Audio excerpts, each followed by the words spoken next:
Bonjour à tous, on se retrouve dans votre nouvelle étape de ratio pour gagner du temps dans le fait d'acheter un bien immobilier.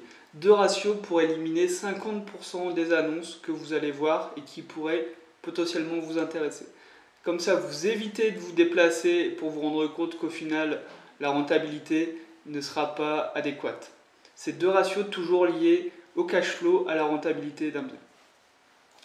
Premier ratio, c'est est-ce que un mois de loyer égale 1% du prix total d'achat. Donc ça, c'est le prix total d'achat, donc frais d'agence, frais de notaire, frais de travaux en plus, par exemple, est égal à 100 000 euros. Et bien, les loyers que vous devez obtenir doivent être égaux à 1000 euros, soit 1% de la somme totale d'achat. Loyer, charges comprises.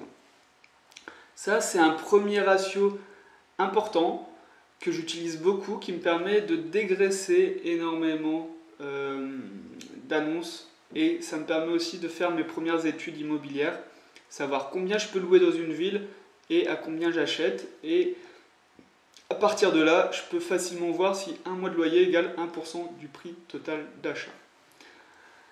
Le deuxième ratio que vous pouvez utiliser, c'est est-ce que un mois de loyer égale 2 fois la mensualité du prêt. Donc, pour cette info, il va falloir quand même récupérer des informations sur le bien, comme les frais, pouvoir faire une estimation plus précise des travaux, la taxe foncière par exemple, etc.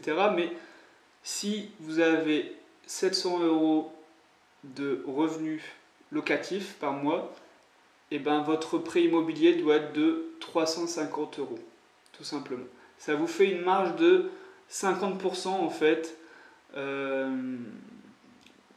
entre votre loyer que vous allez toucher et les mensualités que vous allez rembourser à la banque tous les mois. Ça, c'est assez facile à calculer parce que les mensualités du prêt, il y a des calculateurs automatiques sur internet qui vont vous dire combien vous allez payer en mensualité.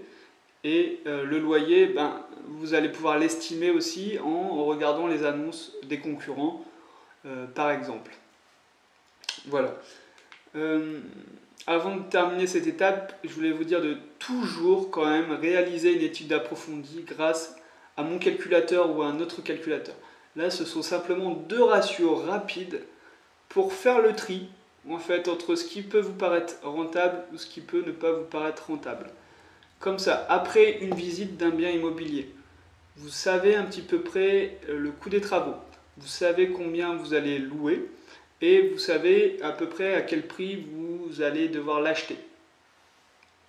Et donc automatiquement, vous allez calculer ces ratios de manière très simple, et ça va vous donner un go ou non go pour la suite des opérations, où ça va vous dire attention, là ce bien là pour être rentable, pour respecter ce ratio, il me faudrait que je le baisse de 40 000 euros.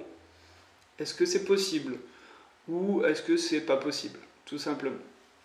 Allez, on se retrouve dans l'étape suivante où je vais vous parler du processus d'un achat immobilier, quelles sont les étapes quand on achète dans l'immobilier. Allez, à tout de suite.